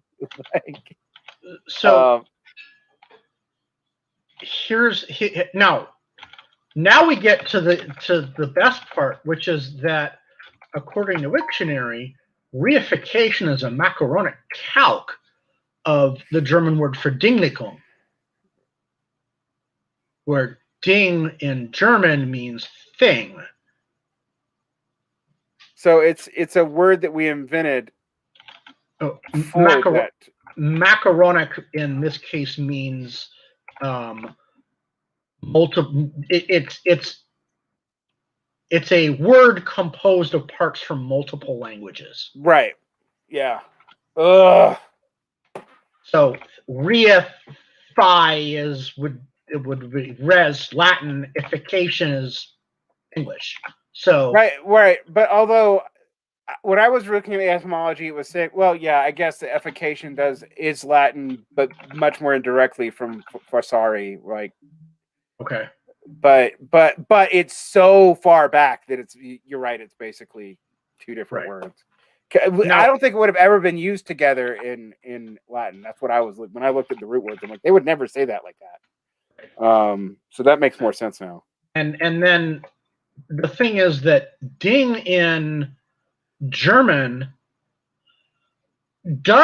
can mean a thing in the sense of a physical object, but it also has kind of meant more in the terms of a thing being discussed. Right. Because it's cognate with the Icelandic word thing, i.e. their assembly. Right. Like it's not like stuff. Right. German is a language that is both maddeningly vague and hyper precise at the same time. Right. It's so like all of this is to say that I'm not sure there's an actual difference in meaning intended here, but if there is, it's extremely subtle. Right. This is what translating Marx is a pain in the ass. Like, and it's why people who tell me they understand what Marx means by something sometimes and they don't know any German, and I'm like, I don't know that you do. Now, that being said, also Marx, what I'm learning from the Mega 2 stuff is a lot of Marx's stuff we only have copies of it in English. Some of it translated by Marx. So it's like, or maybe written directly in English by Marx in some cases. It makes me wish he translated his own damn books so we knew what he meant. Right. Instead of having Samuel Warren, Edward Aveling do it, or the new Heinrich informed translations that are coming up. How do you feel about that? Our last conversation topic of the day. How do you feel about Michael Heinrich? I actually find that's a complicated topic.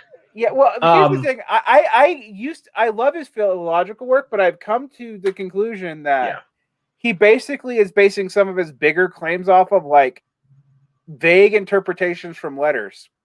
Yeah. And not even the most obvious interpretation from some of those letters, which is weird.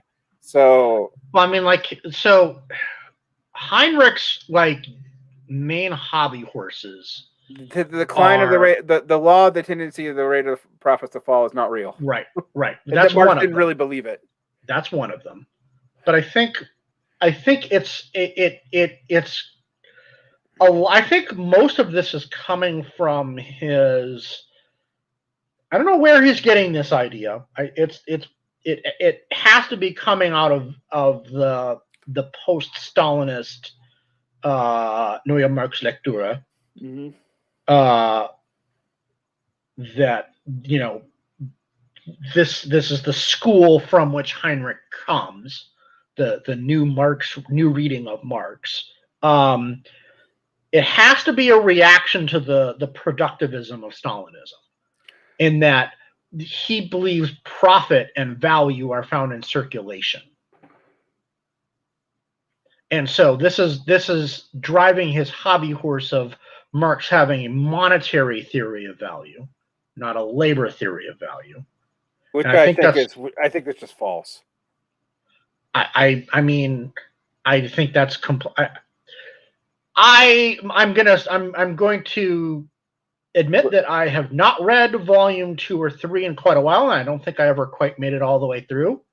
But unless he changes his mind as to the source of value from volume 1, Marx makes it clear that the determinant of value is socially necessary labor time. And while value is realized in circulation, it is produced. It comes from, its source is abstract labor.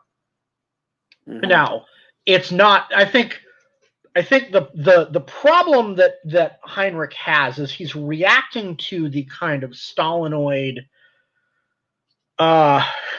reification of labor value in concrete labor. but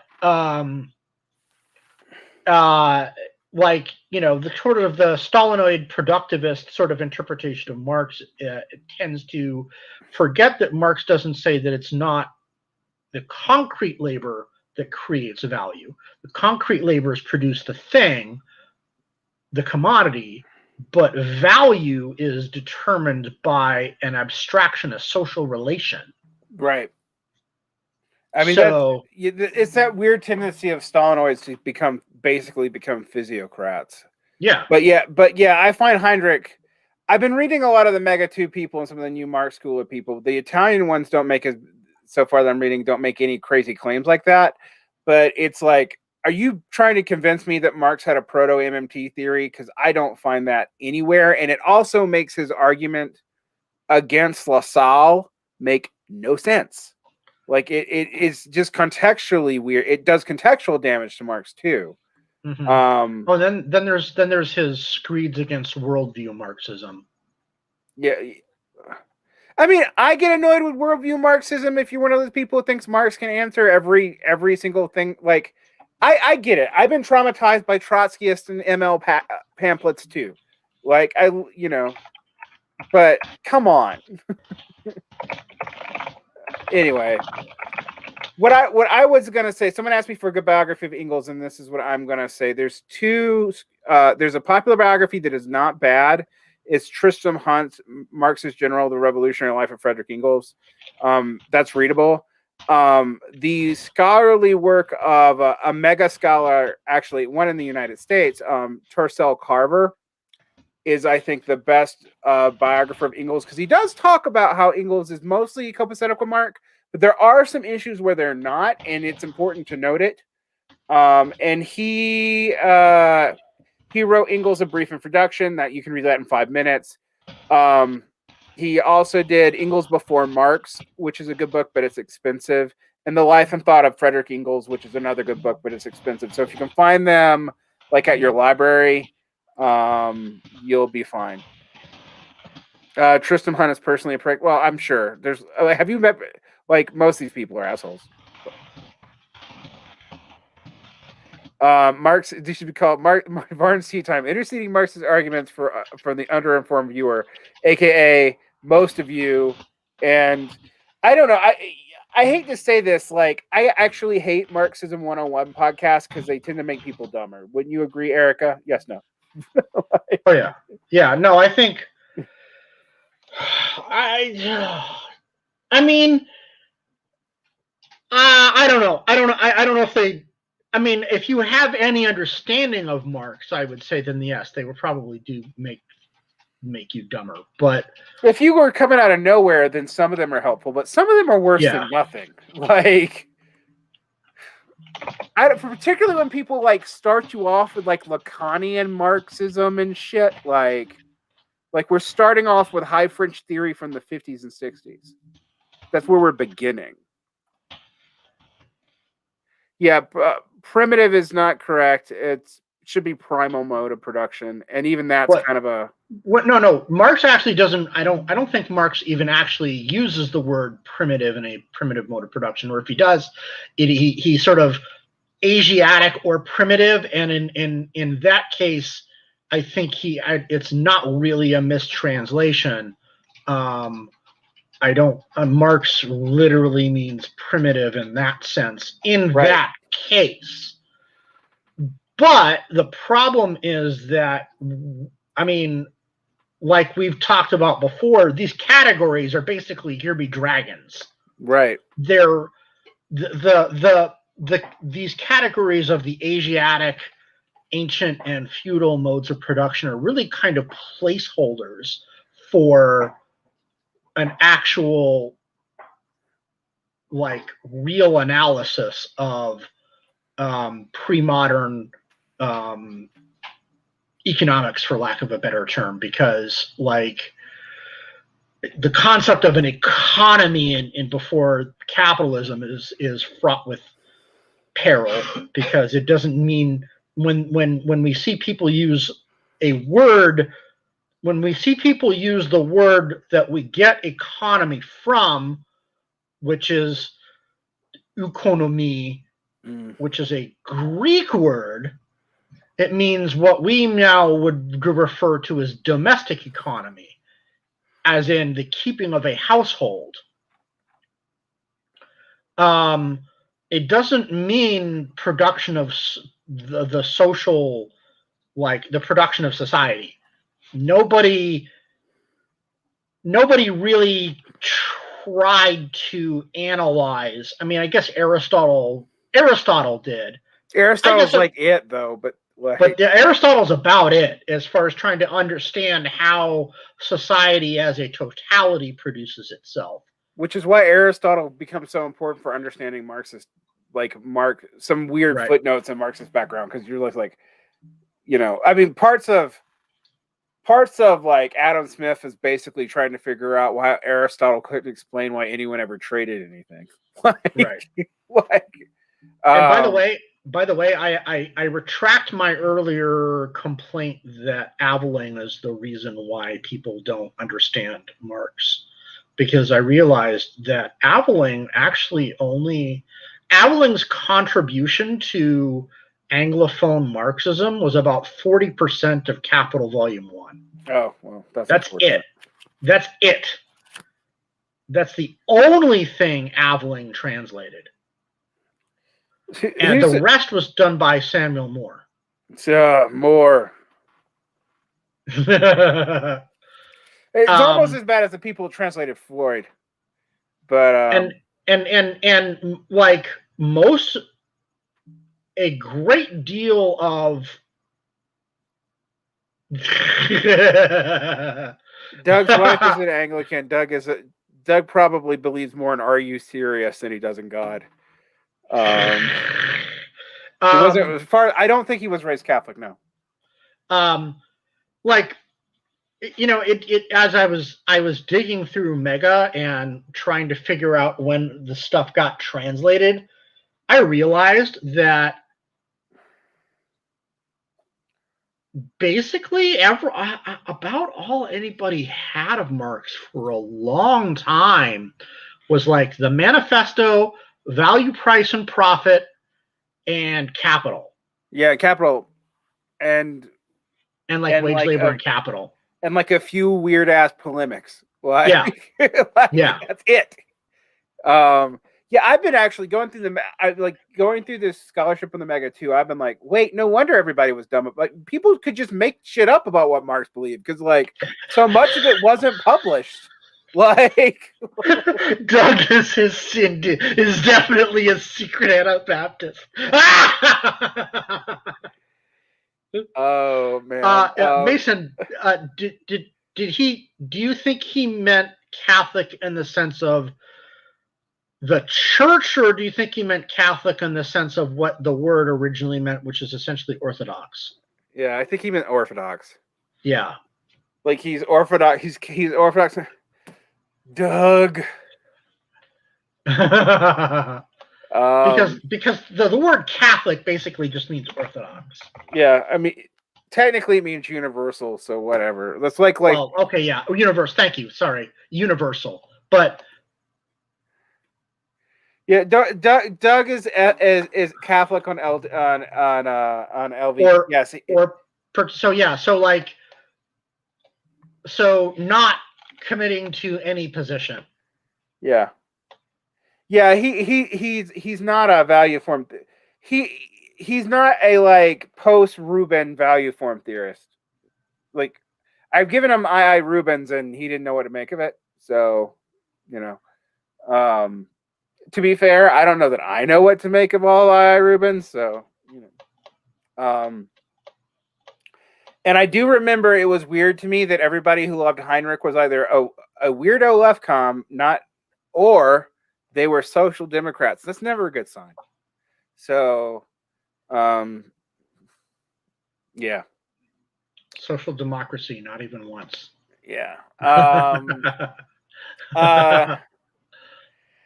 So we've been all over the place. I've been streaming for way too long. This is my second 2-hour stream today, so I'm gonna wrap this up. But Erika will, of course, be back semi-regularly, probably once every 2 or 3 weeks. Erika will be back on when I can schedule it. I got a book on Marx called From Freedom of Speech or something for press. I can't remember the name. Oh, Marx's first writing was on freedom of speech. Like I will say this, even though Hal Draper started as a trot, before we had mega scholarship, his scholarship on Marx's biography was probably the best. And I mean, like, read his 5-volume. Jesus Christ, it's too long. Marx's theory of revolution, because it goes into that. I think Draper was the first one to translate the Grundrisse into English. I think so too. What's crazy about Draper? He really was a worker scholar. Like, he was actually a worker scholar. No, it was a contribution to the critique of political economy that he translated. He was the first one to translate that into English. It was published in Marx's lifetime, but only in German. It was never translated into English, or I think it was only in German. I know it was not translated in English. It was only in German. I was actually just reading a chapter on that in Musto book about how that was not that was published but was not readily available in other languages. So, but yeah, Draper does good work. Oh no, my bad. That wasn't Draper. That was Dobb. Okay. I was about to say, I didn't know that Dobb's work is pretty good too, though. My bad. Anyway, this is why the source of all knowledge exists. And Erika will be back on. We'll talk all kinds of stuff. That's why we do this. And Varn blog I have somebody scheduled for every Wednesday. Sometimes I'll show up at other time periods, depending on other people. I am back on Pop the Left as of next week, although there's already some kind of something on Patreon that's probably edited. And knowing Doug, probably not very edited very well. But all the parts where I accuse him of stuff. The good parts. He takes out all the good parts. No, we talked about this editing. He actually did ask me for permission for some of it. Originally, he was supposed to do the self-criticism on live stream, and then he was like, maybe I shouldn't do that. And I was like, maybe you shouldn't, because you don't know what I'm going to say. It's honestly, it still cracks me up that he blocked me. On Facebook. Release the Varn cut. I need to start backing up at least my half of those conversations. Yes. You're right. Yes. The one that you guys want is the 3-hour Nagel episode that got cut down to 45 minutes. Because I did not mince words and I had evidence. But anyway, that's from a couple years ago. But I will be on Pop the Left next week talking about uses of left-wing history. Doug has realized that the post-left and anti-left are mean and bad. So this seems to be his new obsession. Apparently, he was like, they're really crappy. I was like, I told you. Well, I don't know why you didn't listen to me. But just remember, Derek, if it's not glossy 8x10s with circles and arrows, it's not good enough. Okay.